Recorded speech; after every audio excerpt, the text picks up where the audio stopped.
Hello বন্ধুরা, কেমন আছেন সবাই? আশা করি সবাই ভালো আছেন। তো আজকে আমি যে বিষয়টি নিয়ে আপনাদের সাথে কথা বলবো সেটা হচ্ছে how to take screenshot in Windows 10।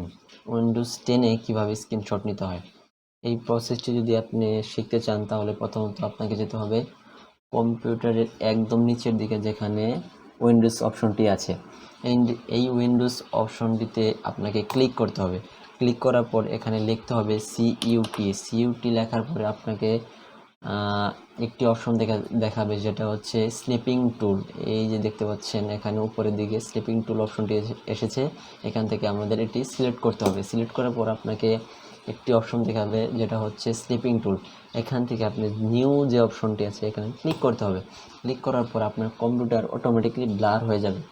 এই ব্লার হওয়ার কারণ কি? অর্থাৎ এই ব্লার হওয়ার কারণ আপনি এখন যে অংশটুকুই কম্পিউটারের মধ্যে সিলেক্ট করবেন সেই অংশটুকু এখান থেকে স্ক্রিনশটে পরিণত হবে। দেখতে পাচ্ছেন আমি এই অপশনটুকু সিলেক্ট করেছি, এই কারণে এখানে স্ক্রিনশট হিসাবে সেই অংশটুকুই আমাদের দেখাচ্ছে।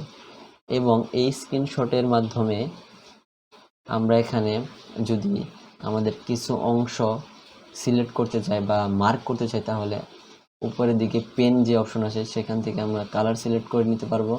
এবং এখান থেকে যদি আমরা মার্ক করতে চাই তাহলে মার্ক করে নিতে পারবো।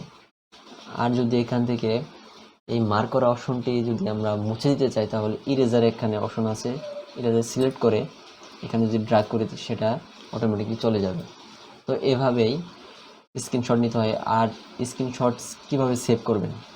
স্ক্রিনশট যদি সেভ করতে চান তাহলে উপরের ফাইলের যে অপশনটি আছে ফাইলে সিলেক্ট করতে হবে এবং সেভ অ্যাসে ক্লিক করতে হবে। সেভ অ্যাসে ক্লিক করার পর আপনাকে ফোল্ডার দেখাবে।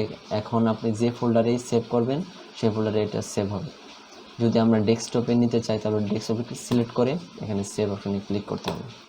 এখন যদি আমি এটি কেটে দেই তাহলে দেখতে পাবেন এই যে আমাদের মূল স্ক্রিনশটটা এখানে চলে এসেছে। এবং এখান থেকে আপনি ইচ্ছামতো যে কোনো জায়গায় এটি শেয়ার করতে পারবেন এবং আপনার বন্ধুদের সেটা দিতে পারবেন বা যে কোনো ফেসবুক, ইনস্টাগ্রাম, টুইটার যে কোনো জায়গায় এটি শেয়ার করতে পারবেন। তো বন্ধুরা, এই সিস্টেমেই অতি সহজে আপনি আপনার কম্পিউটারের স্ক্রিনশট নিতে পারবেন। তো বন্ধুরা, আশা করি আমার এই ভিডিওটি আপনাদের ভালো লেগেছে। যদি ভালো লেগে থাকে তাহলে লাইক, কমেন্ট, শেয়ার এবং সাবস্ক্রাইব করতে অবশ্যই ভুলবেন না। দেখা হচ্ছে পরে কোনো ভিডিওতে। ধন্যবাদ।